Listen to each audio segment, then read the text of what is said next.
And only 2% of Black families in America have a net worth over $1 million.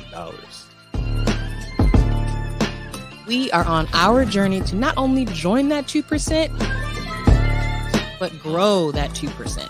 Facts. I'm Devon Truvel, creator of Black Wall Street, the board game, with my beautiful co-host.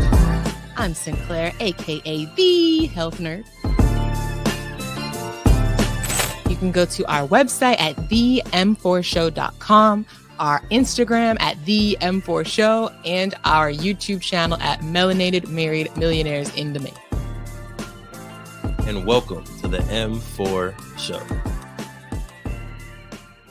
Welcome back, beautiful people, to the M4 Show. My name is Devon Truvel, creator of Black Wall Street, the board game. And what's up, Queen? You about to hop in? Go ahead. And I'm Sinclair, aka the Health Nerd.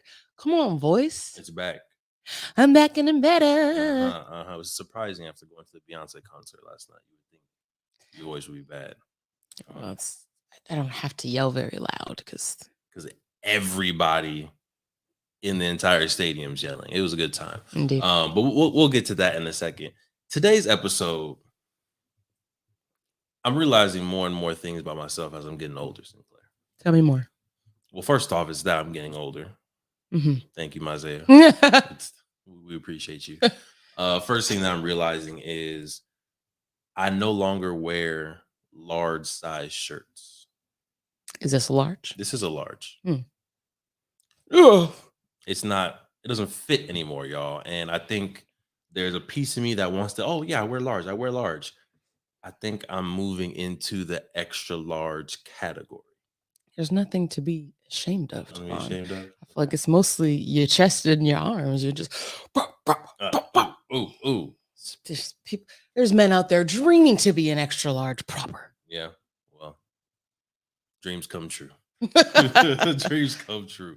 Do slow push-ups and do pull-ups. Shout out to all my YouTube coaches that I don't pay, but I scroll on YouTube and Instagram and get good workouts from y'all. Thank you. Roller Gains. Appreciate you. Second thing that I'm realizing, Queen, is that I'm a workaholic. Hi, Devon. Hello. That is me. And I want to have a good conversation today with my wife, my business partner, my friend, about the ups and downs of being married to a workaholic. It is an adventure. That's a fact. It is an adventure. Are you prepared to have this adventurous conversation? I am. You are? Okay. Before we dive into it, slight detour. Mm-hmm. All right. So as y'all know, we just got this new house, and we haven't had a TV since Port Hueneme. I thought we had a TV in the living room in Port Hueneme. Yeah, I mean, we technically had one in the bedroom in our condo. We just never used it. Never watched it. Yeah, so we never had one that we watched. Yeah, since 2019. Since 2019, so solid 4 years. So we just moved into the house. We've been using our projector. I was just about to say, can I clarify? It's not like we don't nuns watch and TV. We don't watch TV. Nuns. I don't even know if nuns watch TV or not. Monks, people who don't watch TV. Monks definitely don't watch TV. It's just that we use a projector instead of the screen. I wanted to clarify that. Yes. So we've been spoiled for the past 4 years. Literally, we use a projector where on the wall it would be like 100-inch TV. We have our surround sound situation. So it's been real good. So we really been like, TV, we don't need it. Teeny schmeevy. Right. No, not needed. But with the new house, guests coming over, we want to be able to watch TV, music videos, stuff like that, entertain in the living room during the day, which projector's not good at. So long story short, we've been doing some TV shopping. Howard's had a sale the other day. Sale. False. Completely false. If you work for Howard's Appliances, I need to talk to your manager. All right. So they were like, up to 70% off, blowout sale, invite only. We walk in, no one's there except the employees. Mind you, we were there 15 minutes before closing. We were there a little late. All right. But, no one's there except the employees. They said free drinks. There's only water and Shasta. And like the desserts were like some probably Chips Ahoy's. Oreo cookies. It was like, what are we doing, Howard's? But and then they have like these TVs And yes, they are marked down 50 to 70% from the price, but their price is also marked up 30% from what everyone else is doing. So long story short, it wasn't the best deal. So we didn't buy that time, but we waited. We were patient. We were on the hunt. And then finally, we pounced on a great deal from Costco, which they're having a deal this whole entire week if you have a Costco membership. We got this 75-inch Hisense TV, Google TV.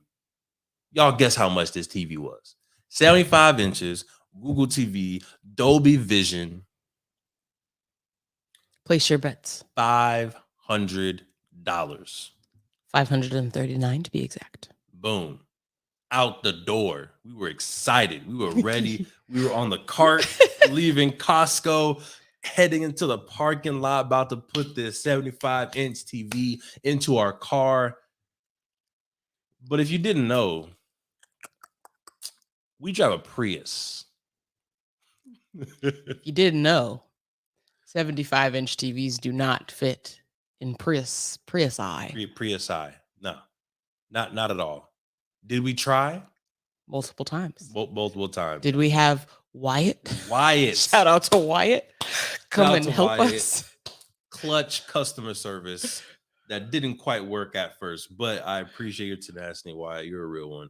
But yeah, we literally tried to fit this TV into the Prius every which type of way for like maybe 10, 15 minutes and didn't quite work out.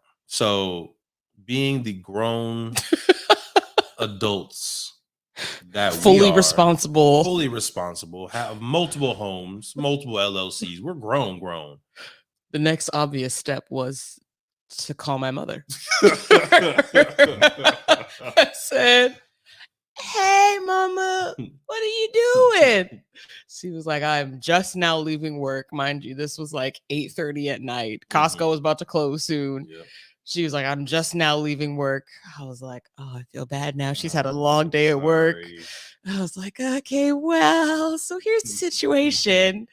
But no, she honestly, her response was just instant laughter. She was like, "So let me get this straight. You're at Costco right now buying the TV?" I said, No. The TV's been bought. It's been bought. We're in the parking lot with our new TV now with nowhere to put it." She just busted up laughing. She was like, "I'll be there in 15 minutes." So shout out to moms everywhere. Shout out to my mom. Clutch. You are amazing. Yes, you are that lady.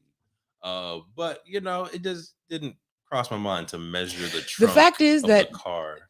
So I'm the detail-oriented person. You're the impulsive person. Yeah, that's right. Yeah, you're the detail-oriented person. Really, it's on me because that is typically something that I would be thinking of is, "Oh, wow, what? Okay, we buy this TV. How are we going to get it home?" But yeah, I fall into your trap and I was just like, "Oh man, this is such a good deal. Yeah, let's get it." And yeah, it did not hit me. I think it hit us both at the same time. Like as we were pulling up to the car and we were like, No, like literally I was carting it. I was like, this TV feels bigger when it's outside of Costco. You're like comparing it to all the cars as you walk by. We might be in trouble here. Okay. But needless to say, thank you. Shout out to Mom. We got it in her car. Still took a little effort. Oh, you put up the picture of me sitting in the passenger seat. With knees just all the way up to the chest. Says, "Hi." Oh man. But again, shout out to Wyatt, shout out to Costco. And if you are looking for a oversized TV that's probably 20 inches too big for anyone's house, go ahead and go to Costco, 75-inch, $540, get a good deal. Say all that to say, I'm a workaholic. Mm-hmm. I'm an impulsive person. I like to kind of just do things quickly, which has, I think, helped in business a lot. I don't hesitate when it comes to new ideas. But then, just like the TV, we get in a situation where we're not 100% prepared for the blessing that we thought was a good idea at the time. Story of our life. Yep. But Queen, I want to direct this back to you and anyone else out there who is currently dating. Where are all my people at? Or married to a workaholic. We need a support group. Y'all definitely need a support group. It's called C's Candies and Costco Travel. You had me at Costco Travel. Come on now, don't play. I don't want to C's Candies. But Queen, Let's start us off with what is one. It's actually funny. I was just on Costco travel website. That's a fact. I know this. What is one benefit? No, let's not start off benefit. Let's not start off happy. Let's go with the dark side. Go for the gut. Yeah. What is one challenge with being married to a workaholic? Talk to the people. Well, when you are married to a workaholic, there are no weekends or days off. Half the time, I don't know what day it is because it doesn't matter what day it is. We working or doing something. So yeah, no, but for real, like we are typically, even on the weekends, whether it's, traveling to InvestFest and tabling, or, traveling for a speaking engagement, or just supporting some event, going to a networking, like I feel like at least 2 weekends out of every month, we are working for most of the weekend. And even like today would be considered a day off for us, but we're still here on this podcast. So it's like because we love you. Yes, you right there listening in your car or sitting on your couch eating kettle corn while watching the M4 show. We love you and we do this for you. Thank you. But yeah, I think it's just, I feel like coming from, because I wasn't always in the entrepreneur world. I feel like you weren't always in the entrepreneur world. I feel like coming out of college also really, there's no like days off or weekends necessarily, because there's always homework or something to be done. No, you don't feel like Sinclair, I don't know what college experience you had, but we had some weekends. Okay. We had a lot of weekends. But I feel like, I feel like more like, but I was going to say, sometimes I didn't know what day it was, but maybe just because we had such a crazy night. Whoa. Okay. But anyways, I feel like post graduation, starting the corporate world, you get used to those weekends where it's like, I feel like it's the first time in a long time where you have nothing to do, especially because like you're an adult, but like not really. So like you don't have a whole bunch of bills yet. You got some bills, but like, yeah, you don't got a bunch of kids. For most folks, we didn't have a house. So it's like, yeah, you're not fully into that adulting world yet. So I feel like, yeah, your weekends, you just watch TV, you hang out with friends, you do whatever you want because you have nothing else to do. And so I feel like coming out of college, those first couple years, I got used to that. And so that felt nice. Not always having some looming deadline or paper or midterm that needed to be due. Like I actually have nothing to do right now. Mind you, these were the years where she was not married to me. Right. This is the first 3 years out of college. Out of college. We were not married, and for the first year, we weren't living together either. Yeah. So, actually, first 2 years, we weren't living together. But yeah, anyways, getting used to like the weekends and having that free time felt good, and slowly and surely getting into this entrepreneurship game. And even like, I wasn't all the way in it. I was dipping my toe in it at first, but now like being fully in it, like I've seen the concept of weekends slowly get pulled away. And, I've definitely fought it at first. Like we used to have we used to kind of butt heads a little bit on like, we need set working hours during the week, and then we need at least one day where we're not doing anything. And I feel like that was manageable for a time period, but at some point I just came to realize that that's in this season of life, that's just not realistic. Let's take advantage of this time. We don't have kids and we don't have a bunch of responsibilities. Let's take this time and take advantage of it, and get this money. But long story short, the disadvantage is not having like weekends or days off. Like there's always something to be done. And so, yeah, that can, for me, sometimes lead to burnout. I was burnt out this week. Oh yeah, after InvestFest? Sure.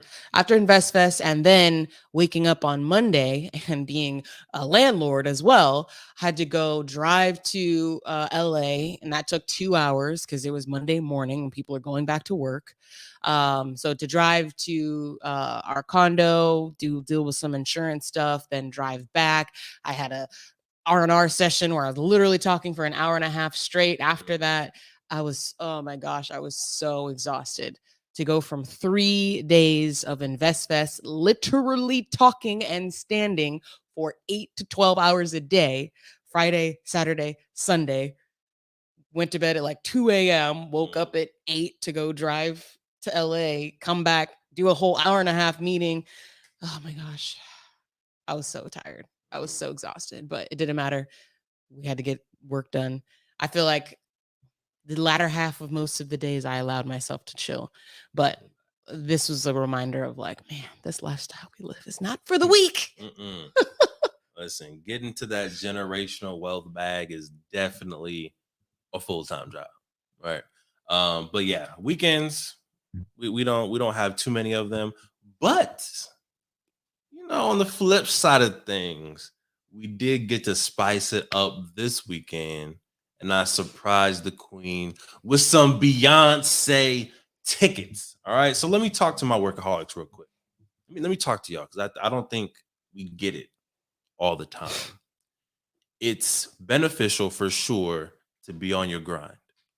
It's beneficial to be able to work nonstop from Monday through Monday. Forget about weekends because you're getting it in. I respect it, king, queen, person. I see you. However, you need to make sure you are pouring into the cup of your partner. And I feel like that is something that I've been able to learn over these past few years is, okay, yes, cool to work hard.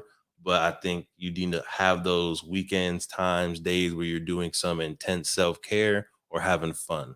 So randomly, we were at my friend Lovia's graduation party.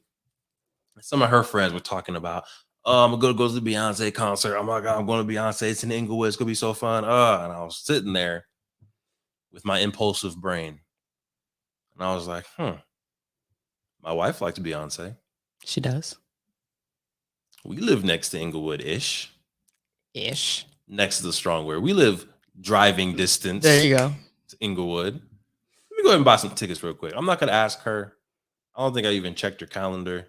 Probably not. I'm glad knowing it worked you out. Yeah, it worked out. So I just literally went online, bought 2 tickets, came back to the table, didn't tell her. Oh, you mean literally at that moment? Like literally at that moment. I got up, went to the bathroom. I'm done. Bought the tickets, came back.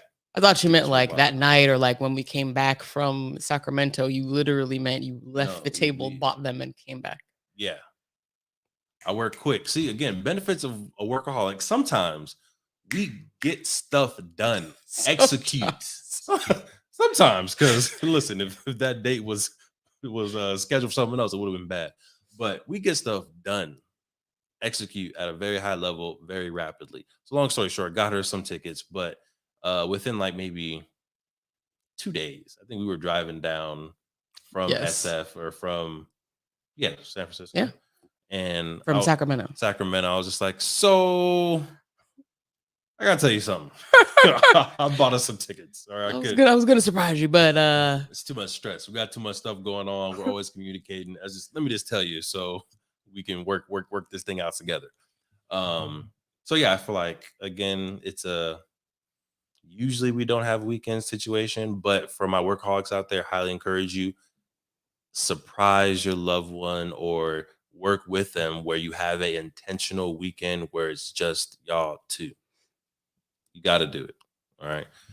Queen, anything you want to add to that before we go to, I see some comments coming in. I didn't see them live. Hey, y'all. What's going on? TT, what's going on, TT? Just went to the Beyonce concert. It was a fun time. Queen, before we get to number 2 of challenges of dating a workaholic, how was your Beyonce experience? It was fantastic. Yeah, I mean, it's always a good time. B is an amazing performer. She definitely puts on a great show, and it's just like a big party, which was really fun. I'm not gonna lie to you, like the last 20 minutes or so of the show, I was tired. This is like 11 yeah, something. Like the concert started at 8. DJ Khaled did his thing. He brought up YG, brought up Roddy Ricch, brought up Doechii, OT Genesis, Big Sean. Right. It was a dope little pre-concert situation. Beyonce probably didn't get on until like 9. Yeah. Maybe 9:20. And then she went for a strong 2 hours. 18 outfits. No, she would do like 7, 8 outfits, 3 to 4 songs in like one set, and then there would be a break with some cool visual transitions. I have to give it to their team because they be moving quick. And they have nice visuals so that you're not left bored in between those sets. But anyways, the costumes were great, and I love seeing. I feel like now I can go and actually watch the videos and things people have been posting. I've been not watching them because I wanted to be surprised, but they have different outfits every tour, and I'm amazed by the fact that they're different. Like I was watching a video today, and I'm like, that's not what they were wearing. And I'm like, oh wow, they really like change it up every show, at least for some parts, which is really amazing because the costume work is amazing. The just the stage presence. Couple dancers I recognize. Blue was on stage. That was like honestly the most exciting part for me to see her on stage. Yeah, I know there's something about just like seeing her like from going from a little baby to like, oh my gosh, she's on stage. Like that was really beautiful. Yeah. So I think overall it was really, really great. Like I said, just a big party. Yeah, it was fun. So two more things about the Beyonce concert before we move on to your second challenge. One, I didn't realize how high up our tickets were. we was in the sky. We was in the nose of nosebleeds. We was in the sky. I could touch the moon. Literally. So next time we'll get some, closer tickets pending the price, because y'all know I'm frugal as well. Some VIP? Huh? Slow down. What is going on? You trying to trap me on the live podcast? That's what's going on, Jair. You hear that? Some VIP tickets? Because she knows I'm a man of my word. No, I'm not confirming VIP tickets. What I am confirming is tickets closer. With three rows down. Tickets closer is what you can expect at the next concert, Sinclair. Fantastic. Yeah, the one improvement I would say is the seats, just because I feel like because we were so far, and again, I don't know if it was just the speakers in general or because we were further and it was taking longer for the sound to get to us, but I feel like my physics brain is tingling. You think the extra shut up, Devon. 100 Anyways, long story short, I feel like fast sound Devon, let me finish my point. Some of it, like I wasn't able to hear what they were saying clearly. If I knew the song, I know what they're saying. I know what she's saying. I can sing along. If I don't know the song, then it's like I don't know exactly what she's saying right now, but it's got a good vibe to it. Jair. That was great. That was the nerd in me. So yeah, some closer seats. Now, something that my workaholic brain was thinking as we were in that concert was it was dope seeing Aaliyah, someone who Joy knows or is at least associated with as a dancer, has somehow worked her way up to dancing side by side with arguably the largest female artist in the world. Yeah. That's what I think why, because you were just like, oh, you were screaming really hard when Aaliyah went on. I'm just like, because I've been like, definitely not one of her day ones. That's been with her since like her first classes, but I've been following her, been going to her classes. And so it's just really amazing to see like, to go from like just a teacher, right, teaching classes to like, you've built up enough of your resume, enough of your work to where now Beyonce is calling you to dance. Literally right behind her. Like, that's crazy. It was just like, wow, hard work pays off type of thing. Exactly. Hard work pays off, workaholics, right? So even when you're taking a day off and you're admiring Beyonce concerts or traveling the world, it's still in the back of my head. Okay, what do I want to be the greatest in the world at? How do I continue to be the best at my craft? So a huge shout out to Aaliyah and all the other dancers that were on the stage with the Queen Bee. For those of you who don't know, we're talking about Aaliyah Janelle. She's a dance teacher in LA. Go look her up on Instagram. She's got great stuff. Yes, ma'am. Yes, ma'am. Heels teacher. All right. I see some more comments coming in. Jair, if you, can bless us, and Sinclair, if you can bless us with reading them. It's TT saying, love y'all. And One-on-One was the first, she heard that song for the first time at our wedding, and it gives her chills. Shout out to our wedding. It's a beautiful day. Indeed. And then what was that? There's another comment down there. Oh, is that what you were saying? Yep, we've covered them. Cool.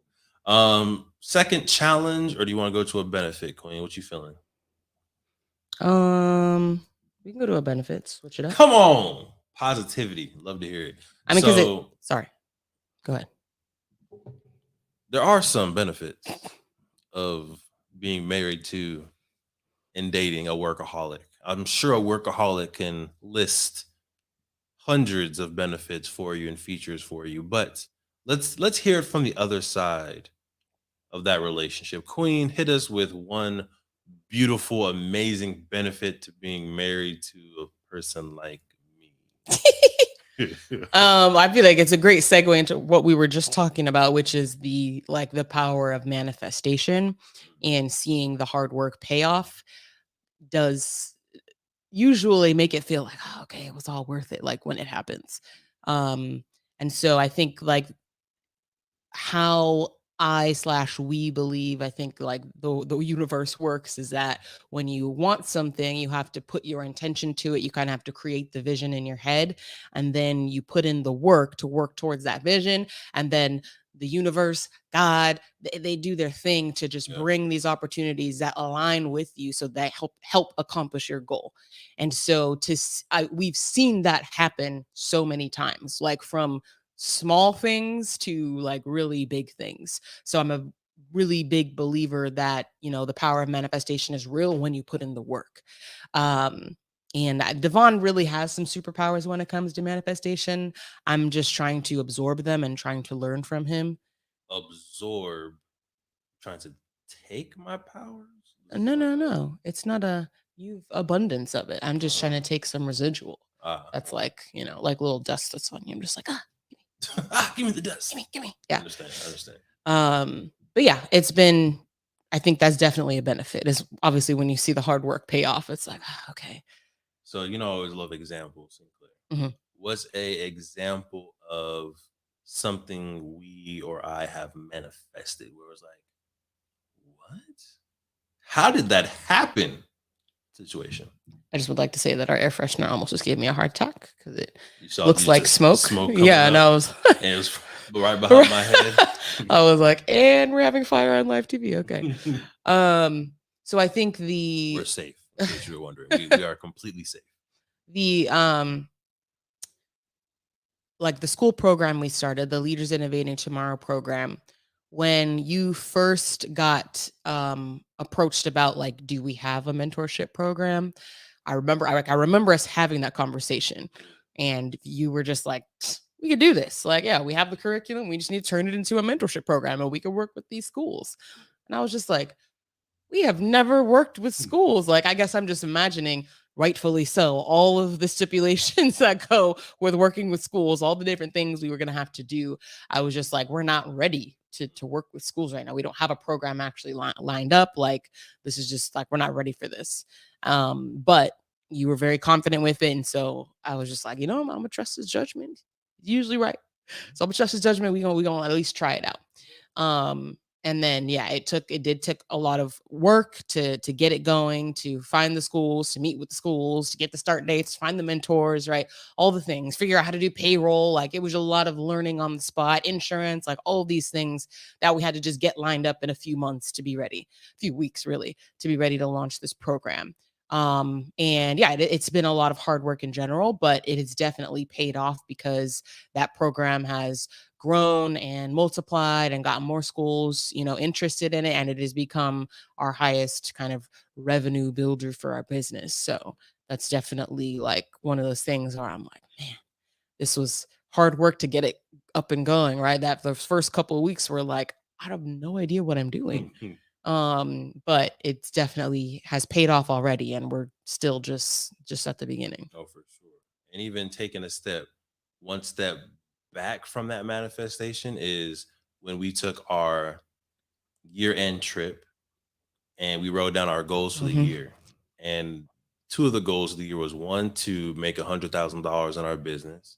And then another goal was to have 2 educational partners for Play Black Wall Street. Those are the goals we wrote down in January. And then a couple months later, we get this phone call that literally was right in alignment with both of those goals. And I think that's what I mean with like God, the universe, they start to just bring things to you, because that was not something that necessarily like we made happen. That was an opportunity that literally just found its way to us. And we happened to be ready, even though we didn't feel ready. I didn't feel ready. Who's we? I did not feel right. ready. Who's we? I knew 100% we had this, right? We've been working in schools for, at least I've been working in schools since 2012, doing mentorship outreach type programs. You're an amazing event planner, organizer person. I'm a good teacher. It was like, we got this. Let's just put it all in the pot, whip it up, and let's get to work. And come on, we still building. I had another point that I wanted to make here. Oh, here we go. I got it. Thank you. The music does not help, actually. But the music does go to the point that I was trying to make. And when you're married or dating a workaholic, I think sometimes the immediate thought is to let me take them from their work. Mm-hmm. I want to help them. They have a problem with self-care. They have a problem with not taking vacations. Let me help them and take them away from their work. Let me talk to the person who's not the workaholic. That's not the right approach. Okay. That is not the right approach. Workaholics, we are like big boulders that are moving down a hill. We have a direction, we have a momentum, and we want to keep going forward. All right. What is this face? I'm just very interested in where this metaphor is going. Yeah, well, we were talking about physics earlier with the whole how fast sound goes. Mm-hmm. So I just wanted to get back on the physics side of things. You know what a boulder does when it runs down the hill? It keeps going. It crashes into stuff and causes destruction. If things get in its way, it goes through those things because it wants to continue to move forward, right? So what you need to do is, how do you help that boulder get to its destination as quickly as possible? All right. So you're not trying to stop the boulder. Sure, one way is to blow in the back of the boulder. Another way is to clear the path for the boulder so it doesn't hit any distractions or it doesn't hit any barriers. What else can help a boulder move faster? Another way is to build a ramp so that the boulder can go and jump and reach the destination faster. Right, some trick shots. But at the end of the day, I feel like, and this is where I think our relationship has grown. I feel like in the early years, you were like, Devon, stop working, come to have dinner. Devon, stop working, let's go on vacation, Devon. And then after a while, it was like, okay, how do I help him? Mm-hmm. Okay, well, actually, Devon, I'm going to take care of the insurance side things so that you can focus on training and creating the curriculum videos. Oh, Devon, actually, I have this matcha tea latte that I made for you. Here you go. Mwah, good morning. That's it, right? How do I help you get to your end goal faster? Because once you achieve the goal, then we can celebrate, then we can take days off, and then we can do some self-care. Mm-hmm. So that's how at least I operate. And I think how you have gotten better at helping me operate within my workaholic sphere is get the goal done, get the task done quickly. And then now we can go to Beyonce concert. Now we can travel for an entire month in March. Now we can do all these other things. Yep. That actually brings me to the second, what are we calling them? Challenge. Is knowing where that line is of, because I do think that as the supporter of the workaholic, like part of what we do is just, I guess, if they get too deep into it, like if he starts to wither away because he's in his office for days and doesn't take care of himself, right?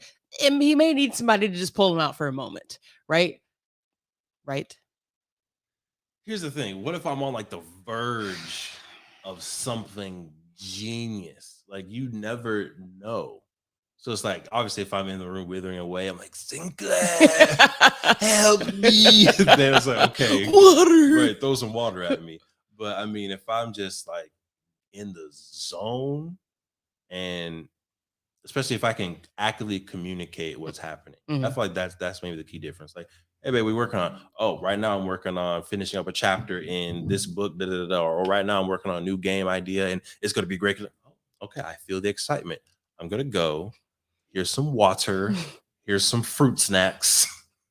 live, right? But I feel like if you go into the office and I'm incoherent, I'm not able to. What day is it? I don't know. Then it's like, all right, maybe it's time to pull out. Yeah, I feel like obviously it's a very extreme example, but I think there are cases where it's like if you haven't seen me for days, or if your partner is just really in the zone, they might be literally on the verge of something. So I don't know if you want to put a barrier there, because then what if they never make that discovery? No? Like, if you're really on the verge of something, how does taking an hour break completely derail that? So, there's something called the flow state. Sure. Flow consciousness, flow state, right? So if you're in this flow, things are just happening naturally. You're not even acting consciously at this point. You're acting unconsciously through your own just rhythm, right? Your artistic genius. You get pulled out of that flow, there's no guarantee that your next move would have been the same move that you would have done when you were in the flow state. Right. So I think it's very possible that you pull out the flow, you take a break for an hour, a day, a weekend, and then you try to go back, and it's gone. Or like I feel like you've had that in choreo, where you're just getting it. Choreo wise, you're just freestyling, and then you'll stop, you'll come back to it, and you'll be like, what was the move I just did? I wasn't even thinking. Right. Sometimes I'll be writing, I'm in the zone, I get a phone call, I talk to somebody for 20 minutes, 30 minutes, and I go back to writing. I'm like, darn it, where was this story going? I had it was right there. So yeah, that's why I feel like interrupting can sometimes mess up the genius. It can mess up the flow. So there's times to do it and there's times to not. You just gotta. And this is exactly what I'm talking about, is the challenge of determining how to support, right? Is this just something that do I just need to support him in this flow state and is like, and keep him going on this? Or is it like, is he going down the deep end and I need to pull him out real quick to find his sanity again? Right. I feel like it's that line of like, do I need to interfere or do I just need to support right now? Most of the time the answer is just support, but I think it is just difficult to trying to determine like what is the right move to be making right now to support him. Like, I don't want to feel like I'm not doing anything, but sometimes I feel like not doing anything is the best way to support. So yeah, it's just difficult to know exactly what I should be doing as a supportive partner. Indeed, I feel that. If y'all feel that too, go ahead and drop the comments or ask the questions inside the chat and we'll get to those.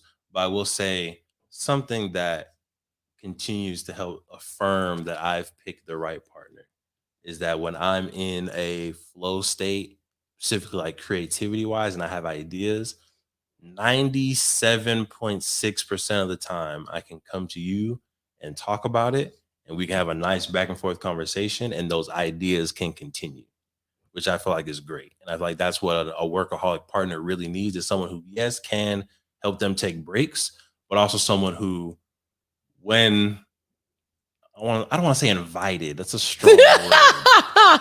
Invited is a strong word. But when I come to you first. Right. It's a strong word. But in that realm, they're able to really amplify the mastermind and the genius, right? That I feel like is dope. Whether it's you're an engineer, whether it's you're a dancer, whether it's you're a chef, you're a game designer, you're a curriculum person, if you can be in your zone of genius and your partner can come in and add conversation, add questions, and add thoughts to your zone of genius to help you get to that end goal faster, it's like, oh, okay, this is really good. This is really stimulating. Yeah, I appreciate that. So thank you, Queen. You're welcome. I'm just here to ask the right questions. Indeed. Speaking of which, if y'all have questions, comments, go ahead and put those inside the chat. We appreciate y'all. We try to make these as engaging as possible. We know that there are a beautiful community of workaholics out there that have found love or are looking for love. So we hope that this podcast can help y'all. We're going to take a quick commercial break. And when we get back, Sinclair has some questions for me as the workaholic. I'm about to get in the hot seat, y'all. I hope y'all are ready, because I'm not. All right, we'll take a quick commercial break. We'll be right back. Peace. Look, we're going to get right back into the amazing podcast. But if you didn't know, in 2017, we created Black Wall Street, the board game, because we thought more families needed to know about the history of Tulsa Black Wall Street. More families needed to know about the legacy of Black excellence left behind of Tulsa Black Wall Street, that we can own a Madam C.J. Walker Beauty Salon. We can have a Booker T. Washington High School. We can have an Uncle Steve's Barbecue. We can have a Renaissance man like Simon Berry, who had his own taxi service and bus service that got bought out by the city of Tulsa. We have brilliance in our DNA. We wanted to make sure that your family can play a game that teaches them about this brilliance. So we have Black Wall Street, the board game right here. We had the first edition available in 2017. That got sold out. We're on the second edition right now, or you can get the beautiful masterpiece version of the game as well. It's up to you. Head to playblackwallstreet.com and get yourself Black Wall Street, the board game, to empower you, your family, and generations to come. Playblackwallstreet.com. Let's get back to the episode. All right, we are back at it. The M4 show, Melanated Married Millionaires, in the making. We appreciate y'all for supporting. If you haven't already, make sure you like the YouTube channel and, of course, subscribe to the YouTube channel. We appreciate y'all. And if you're listening on Apple Podcasts, Spotify, Google Podcasts, all that good stuff, make sure you like and follow the podcast as well. It helps the algorithm, helps us get discovered by more Melanated Married Millionaires in the making out there. Bless you, Queen. Thank you. So, passing the mic. Bless you, Queen. Are you allergic to asking questions? Is that what's going on right now? Possibly. It's very, very possible. Queen. Yep. You good? Mm-hmm. You sure? Mm-hmm. I can't promise I won't sneeze again, but I'm good. Okay. I can promise I will bless you again. Thanks. Yeah. Questions. Go ahead. Question numero uno. Oh, there's multiple. Okay. There are. Here we go. Bless you. What do you think is more important? Motivation or discipline? What's most important for you? Like, what keeps you going? Discipline is much more important. I feel like discipline's also much harder, at least for me. I think I have really good motivation because I can start things very quickly, but I don't always have the discipline to get things completely done all the way. And then the other side of discipline for me is not only getting things done, but getting things done to that level of excellence that things need to get done. I think those are two maybe levels, gears of discipline. So yeah, I think discipline is much more important. And I think that is it's kind of a double-edged sword when it comes to being a workaholic and an executor, is that just like the Beyonce tickets, like you just want to get stuff done, right? You are good at getting stuff done, initiating and getting stuff done. But it doesn't always mean that it's going to get done the best way or the right way, right? That's not your specialty. It's just getting it done. And sometimes that means that, you know, we may have to go back and like clean it up or do it better, or like we'll find an error like a couple years later or something. But it's like, we still benefited from getting it done, but we do kind of like, there is kind of that double-edged sword of like, it doesn't always mean it's going to get like done with precision, I guess. Precision, or so I think there's a line between getting things done and getting things done perfectly. And I think the benefit, or one of my superpowers, is I for sure will get things done. Will I always get things done perfect? Definitely not. But I think you got to figure out that fine line between, is perfect better, or is getting it done period better? Sometimes you can strive for perfection and then never get done at all. Yeah. Like the perfect Beyonce tickets, VIP tickets, may have been $1,000. Would Devon spend $1,000 on those tickets? Debatable. If it was your birthday, maybe. Right? If it was your birthday, I got you, Queen, for your birthday. Or like getting the board game done. Like getting the board game done to exact perfection may have taken years, but we got it done. But then we were like, dang, we messed up on X, Y, and Z. Okay, cool. Reprint. Let's keep building. So yeah, I think there's pros and cons to both sides of it. And I think it depends on the situation as well. For sure. I think there are some situations where it's better to take more time and do it the right way, because I think it all depends on like, what does the cleanup look like, right? If the cleanup is manageable, then it's like, oh yeah, let's just get it out there, right? We can reprint the board game, or we can do another edition, or whatever it is, like we can clean it up. But for some of these like paperwork things, it's like, oh no, get it done the right way the first time, because it is an absolute nightmare to have to go and clean it up afterwards. So I think it does depend, but I think in general, most situations, I think it does benefit to just get it done and fix it up, make it perfect later. But that is kind of a double-edged sword that I've observed, at least. Anything else to add on that? No, ma'am. Okay. My next question. I'm pretty sure I already know the answer to this, but 7. Let's give the audience a chance to get to know you a little bit better. Do you ever plan to retire? Why or why not? What is your definition of retire, so I can accurately answer this question, counsel? What is Webster? What does Merriam say? What was we haven't talked to Merriam in a minute. For those that don't know, we have a very close relationship with Merriam-Webster. Right. Retirement, the action or fact of leaving one's job and ceasing to work. Ceasing to work is the is the thing. So, or like, okay, so and let me just make it realistic for you, because no, ceasing to work. Right. So I guess not having. Did you not see the title of this podcast? Not having a full-time job, whether it's by your own company or not having a full-time job. So I do see a future where I do not have a full-time job.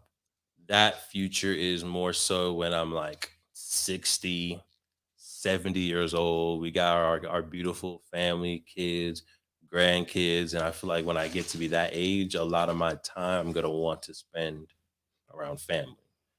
So full-time job, like I'm not going to be director of curriculum at that point. Having a podcast, debatable at that point. I think the thing that I will be doing then is writing the most. I feel like that's pretty free. I can do that from anywhere in the world. All I need is my laptop, a phone, and my imagination. I can literally write up whatever story, TV show, movie that I want. So yeah, yes, I do see retirement, probably 60 years old, but I'll still be writing. Okay, I like it. That's about what I was expecting. I might still be teaching. I don't know. That sounds like a full-time job to me. Teaching's not full-time. If you teach like one class a semester, like think about it. I'm teaching a study abroad course, right? So we go to Ghana, we go to Seychelles, we go to Spain. I'm teaching. It's basically vacation. 2 hours a day working, the rest of the day, no. Workaholic. Next question, counsel. You all are getting a window into my life. So you see how it slowly like worked its way back to like, I won't have a full-time job. Or like, okay, at least not. Okay, I'll just be teaching 2 hours a week, 2 hours a day. Come on, that's not. This is how it always goes. It goes like, oh no, yeah, I'll probably just be spending time with the family, except for being a director of my nonprofit and writing movies and teaching. And here's the thing, and this is a good thing and a bad thing. I really love to teach. I really love to learn, and I really love to write stories. So it's like these are things that can generate income, and they can seem like a job to some people. But if literally all I had to do every day was wake up, go to a classroom full of students and teach something and get paid for that, yeah, it would be work. The grading part would be the most work. If I don't have to grade papers, that's not work to me. That's literally fun. If I got to grade and read papers, that's work. Teachers, y'all feel me. Y'all feel me. Come on now. Okay, fair enough. You got a third one for me? I do have another one. Okay, hit me. I'm ready. Like what is your engine? Like what's your fuel? Like I said, like I'd be getting burnt out, but you just, it seems like you get energized from doing work. Is it, I do have a hypothesis, and I nag you about this hypothesis. Is that, I didn't say that? I just want to hear you say it fully enunciated. Hypothesis. I have a hypothesis that you are addicted to feeling stressed. Interesting. I do believe that I am, or to stress. I'll say that. yeah, I will say that I have a certain, what's it called? I'm used to a certain threshold of stress. Mhm. And when I don't have that threshold of stress, I feel unstimulated, Mhm. right? Or bored is another word that some people use, right? So yeah, for a certain, I do like to have that pressure, that stress just a little bit. But more so, why I get like energized when I talk to certain people is, like I said, I really love this stuff. So it's like having a conversation with someone. For example, like we're at Invest Fest. I spent hours, months doing research to build out this board game. It was a very stressful time to put it out there. It takes that bravery to have our Kickstarter. Kickstarter failed, flopped. We then put our own money up. We, did the board game ourselves and then sold 250 in the first like 3 months. Um, and then to be in Atlanta 4 years later, 3 years later, at InvestFest, everyone in there is about Black entrepreneurship, is about financial literacy, and to have people talking about our board game and how dope our board game is, that is just fuel to the tank, Mhm. right? Because I feel like we spent at least 2, if not 3 years in imposter syndrome. Was this a good idea? Should we have taken another route? So that stuff energizes me. Talking about the history told to Black Wall Street to students that don't know about it and seeing them being like, oh, well, that's dope. Simon Barry, he had his own private airplane charter system and he had his own taxi service. That's cool. Like seeing their light bulb go off is energizing. Talking to students about the history and legacy of Mansa Musa, the richest person to ever walk this planet, and seeing them be like, oh yeah, I'm proud. Like, yes, Africans can have wealth. We can build societies, empires, and schools. Energizes me. So yeah, I feel like that's my engine. It's really the love for this work that I do, but more specifically, that light bulb.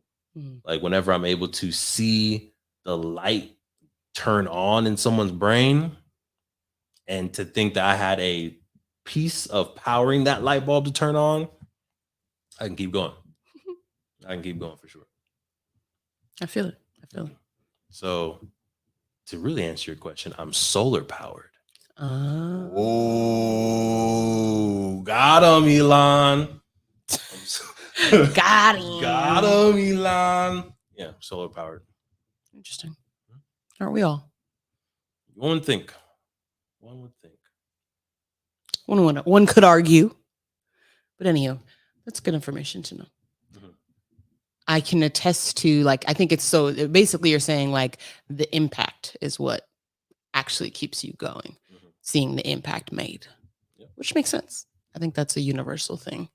Like when I'm coaching and somebody's like, oh man, I lost 10 pounds. I feel so much better. I'm just like, feels good. Yeah. So I feel like that's, and y'all let me know if I'm wrong, but I feel like most people want to know and see that they're making a difference. Mhm. And I feel like when people can really feel that, they will keep doing the action that they get the most attention for, right? And I think depending on what environment you grow up in, that may lead you to play sports, that may lead you to sing, that may lead you to dance, that may lead you to teach, that may lead you to do technology. It's the behavior that you probably got the most attention for and you felt the most in power, in control, and you were in your purpose, I think is the stuff that I continue to do today. Yeah. Minus sports, because I broke my arm and I broke my leg. So eventually I realized that sports weren't for me. I feel like that's kind of why sometimes jobs in the corporate world can be draining or unfulfilling. Because I feel like when you're a part of a very large organization, it is much, at least from my experience, it is much harder to see the individual impact that you are making. because the machine is huge. So it's like you're just this little bolt on this one part of the machine, and it's like theoretically this whole machine can still move without this little bolt, right? Whereas like I feel like when you're running your own business, like you are the engine. We're not going anywhere without you, right? So I feel like it's much easier to see the impact when you're, I think, part of a smaller organization. You have a higher stakes and bigger impact with your individual contribution. That's why I also think it's very important whenever we go out. Like I try to specifically give the individual people that are in the big machine attention. Mm-hmm. Thank you, and oh my gosh, you made my day, all that good stuff, because I feel like they don't get it often enough. So again, this full circle, shout out to my man Wyatt at Costco, right? Because he didn't need to help us at all. He didn't, right? Like the first we were doing our cart, he didn't need to say anything. We didn't see him. He probably was laughing at us. He probably was. He probably was. He was like, "Oh, y'all going into that Prius? All right. There's no way. Like, let me get a good laugh out of this one. Let's see how this is gonna go." Right, but he came up nonetheless, helped us multiple times lifting the thing. He was very patient. Right, he could have been like, "All right, no, it's not gonna fit. I'm done." He went and got us some twine so we can put on top of the Prius if we needed to. We didn't end up doing that. But yeah, he really went above and beyond. Mm-hmm. Went back and forth to Costco to ask a manager if they can leave it overnight. He went above and beyond. And at the end of the day, he was like, "Y'all have a great day." And I was like, "No, Wyatt, you have a great life." I just want you to know how thankful we are, sir. Enjoy the rest of your life. Okay. But yeah, if you do work for a big corporation, whenever you have the opportunity, make that individual impact, whether it's a customer service call, whether it's helping someone in the parking lot, whether it's giving someone an extra Chick-fil-A sauce at Chick-fil-A. Listen, gold, change lives. All right. Yeah, that's all I got on that one. Right. Sounds good. How are we looking on questions? We looking good? That's all I got for you. You got any for me? I do have a question for you. Do you give us the honest truth, Sinclair? Are y'all ready for this? Give us the honest truth, Sinclair. I'll do my best. If you could turn off my workaholic switch forever, would you? No. Ooh, why not? Because you wouldn't be you. That would be like changing a fundamental thing about you. I would still be dashingly good looking. I would still be top 5 comedian funny. Okay.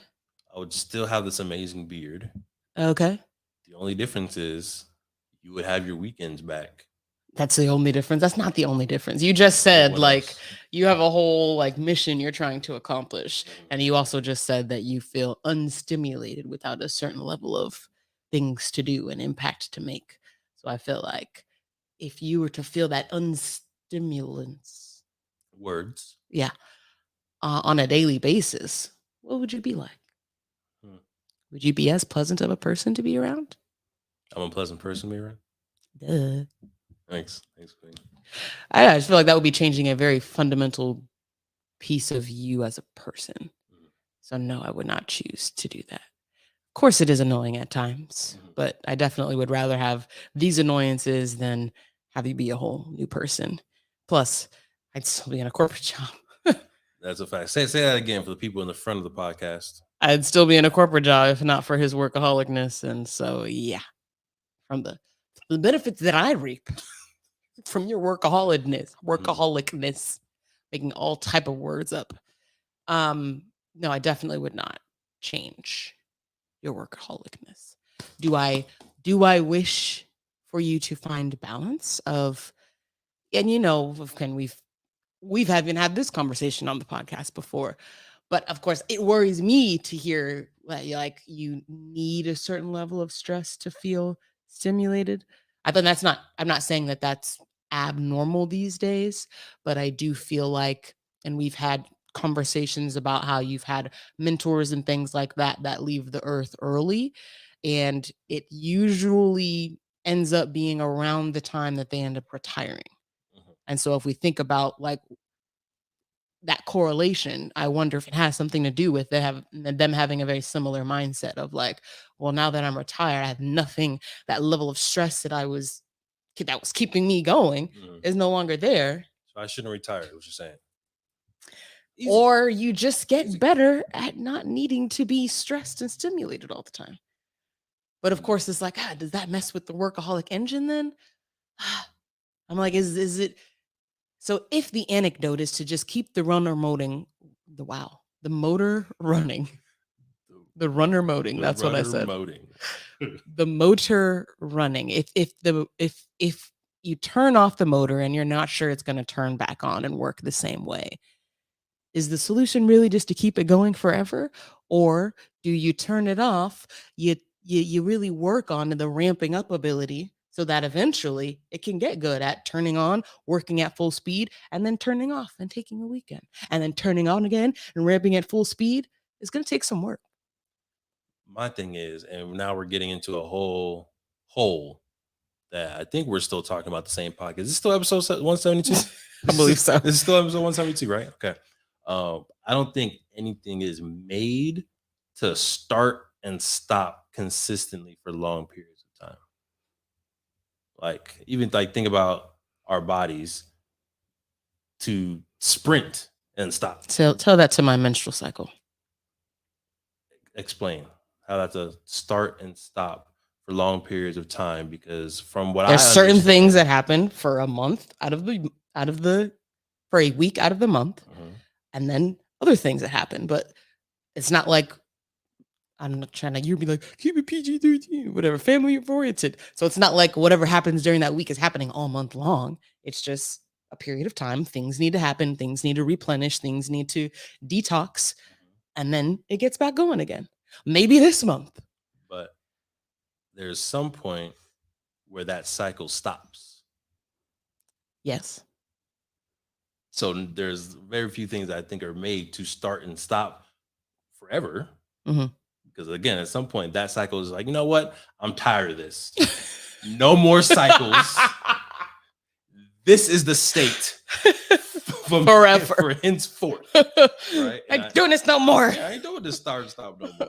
So yeah, I just feel like, and I'm not saying that you're completely wrong. I do think that I do need to get into a better groove. I think at one point I was doing some really good meditating and yoga on a consistent basis, and I felt like I was at a good peace of mind during that time. So I do need to get back to that, because I'm seeing, as stressed as I am now, my thoughts aren't as clear and linear as they were maybe a year and a half ago when I was doing the meditating and yoga on meditating. I was thinking melanated, meditating, fuse them, meditating.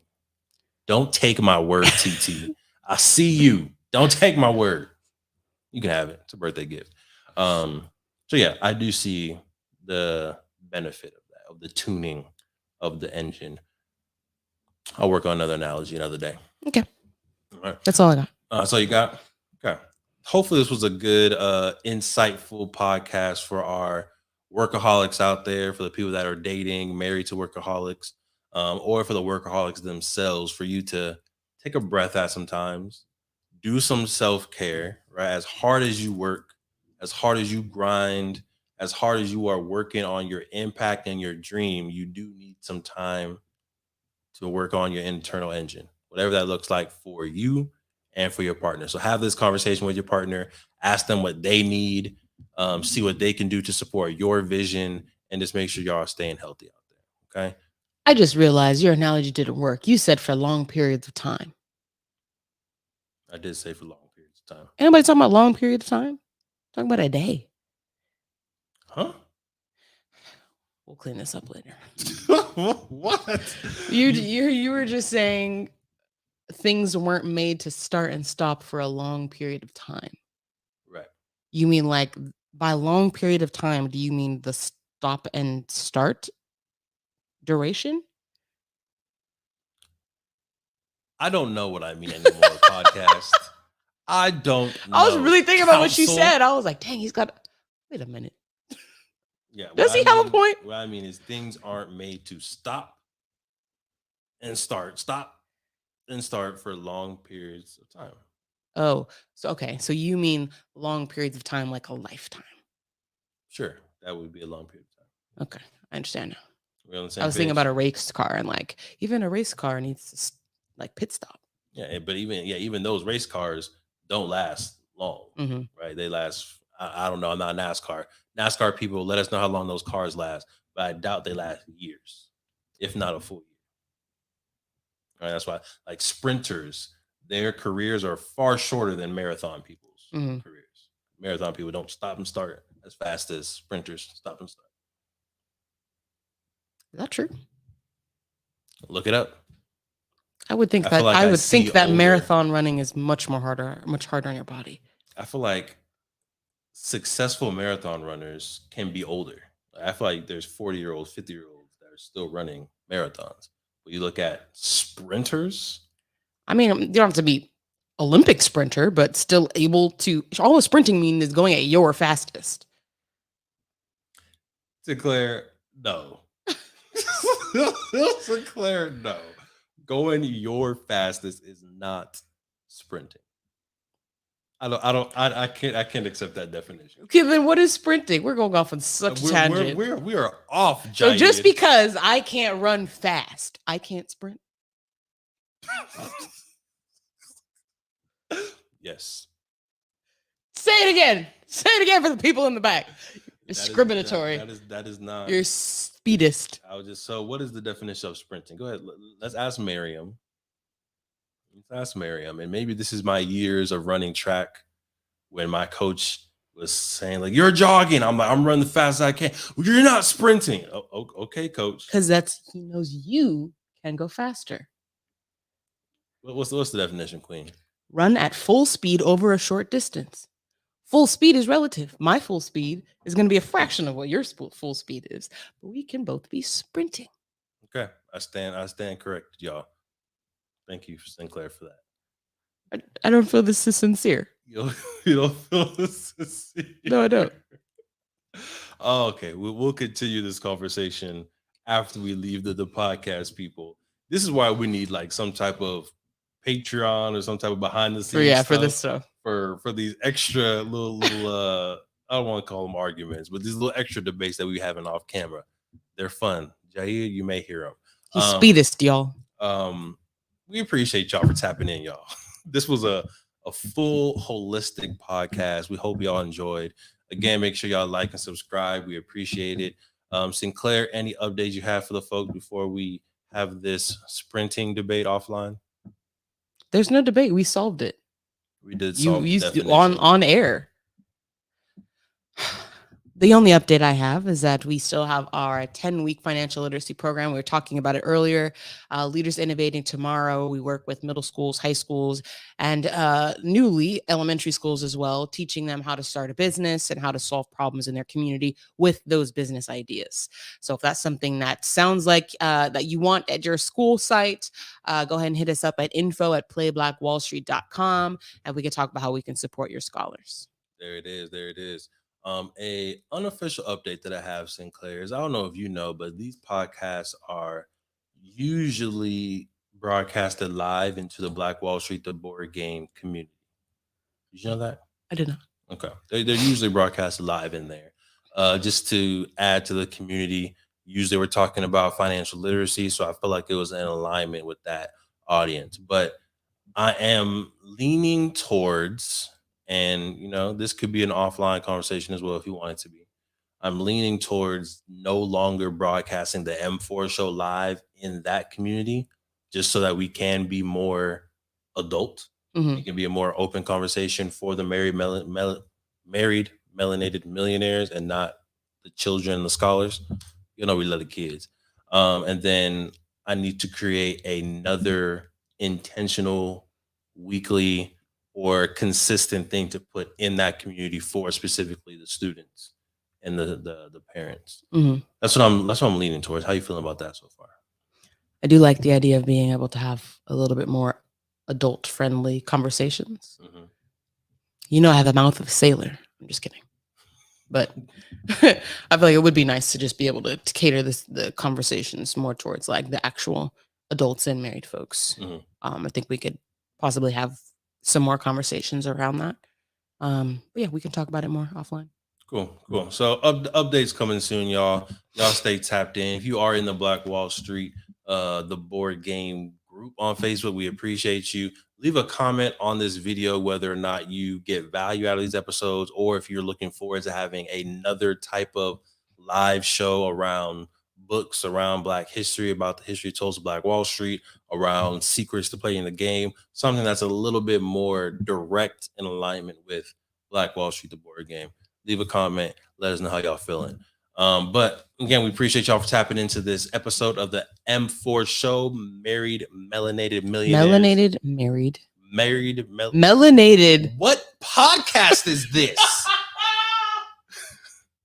Melanated Married Millionaires in the making. I'm your host, Devon Truvel. You forgot the married. Who are you? I didn't say that. They cloned Devon, y'all. Y'all, thank you for tuning in to the Melanated Married Millionaires in the Making, aka the M4 Show.